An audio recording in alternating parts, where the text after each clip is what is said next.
चलिए दोस्तों, मांझी एकेडमी में आप सभी को स्वागत है। मेरा पिछले वीडियो में आप लोगों ने महत्वपूर्ण शासक की महत्वपूर्ण उपलब्धि में चंद्रगुप्त मौर्य के बारे में पढ़ा। लेकिन चलिए इस वीडियो में आप सभी को बिंदुसार के बारे में कुछ पढ़ाने जा रहा हूँ।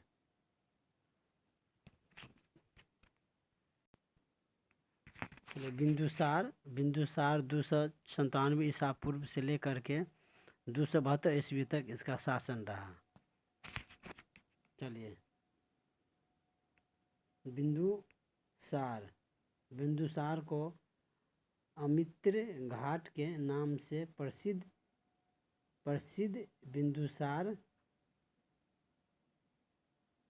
बिंदुसार की सबसे बड़ी उपलब्धि अपने पिता के साम्राज्य को अक्षुण्ण बनाए रखना था। और अति महत्वपूर्ण है कि विदेशों के साथ संबंध उनके अत्यंत क्या थे, मैत्रीपूर्ण, मतलब मित्र के समान थे। डायमेकस और डायनोसिस दो राजदूत क्या किए, बिंदुसार के दरबार में आए थे। और यहाँ भूलेंगे नहीं, उसने अपने मित्र सीरिया के शासक कौन थे, एंटियोकस से दार्शनिक भेजने का आग्रह किया। दार्शनिक भेजने का आग्रह किया था, जिसे एंटियोकस ने कानून का हवाला दे करके विनम्रता से उसे क्या किया, ठुकरा दिया। चलिए, अति महत्वपूर्ण है कि उसके समय में तक्षशिला में 2 बार विद्रोह हुआ था।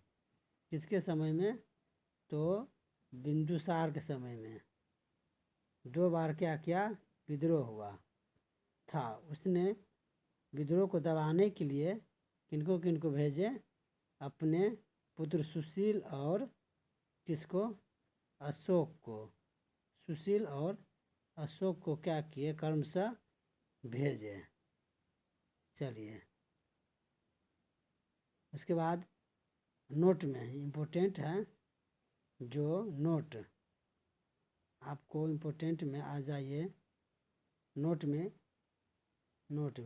बिंदुसार के समय में अशोक उज्जैन का क्या था, गवर्नर था, जिसे अवंतिका के नाम से जाना जाता है।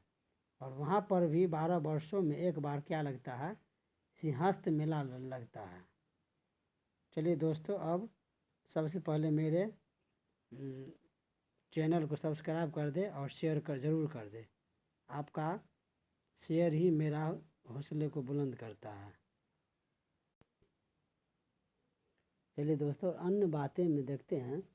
इसमें जो 5 महत्वपूर्ण जो दिया गया है लाइन, उसके बारे में हम पढ़ेंगे। चलिए, 1 में मौर्य काल में तीर्थ अधिकारियों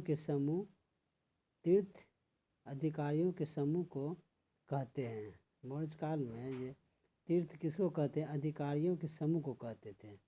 जबकि सीताध्यक्ष किसको कहते हैं, सीताध्यक्ष राजकीय कृषि के प्रबंधक को कहते हैं। सीताध्यक्ष किसे कहते हैं, राजकीय कृषि प्रबंधक को कहते हैं क्या, सीताध्यक्ष।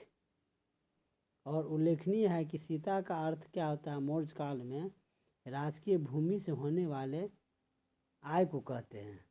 सीता का मतलब क्या हुआ, जो मौर्य काल में राजकीय भूमि से जो प्रॉफिट होने वाले को क्या कहते हैं, आय कहते हैं। चलिए, इसी प्रकार से 3 नंबर में आ जाइए। मौर्य काल में वार्ता कृषि पशुपालक वाणिज्य का सम्मिलित रूप था। मौर्य काल में वार्ता क्या था, जो कृषि पशुपालक वाणिज्य का एक सम्मिलित रूप था। चलिए, अशोक 4 नंबर में, अशोक के शिलालेख को सबसे पहले पढ़ने का श्रेय किसे जाता है, तो जेम्स प्रिंसेस को। कब? 1837 ईस्वी को पढ़ा था। अशोक के शिलालेख को सर्वप्रथम किसने पढ़ा, तो जेम्स प्रिंसेस ने पढ़ा। चलिए, 5 नंबर में सहोगरा और महास्थान अभिलेख से मौर्य काल में अकाल प्रबंधन का पता चलता है। चलिए, अब जो भाई साहब वीडियो देख रहे हैं उसको वाचिंग के लिए बहुत बहुत धन्यवाद। Thank you. जय हिंद।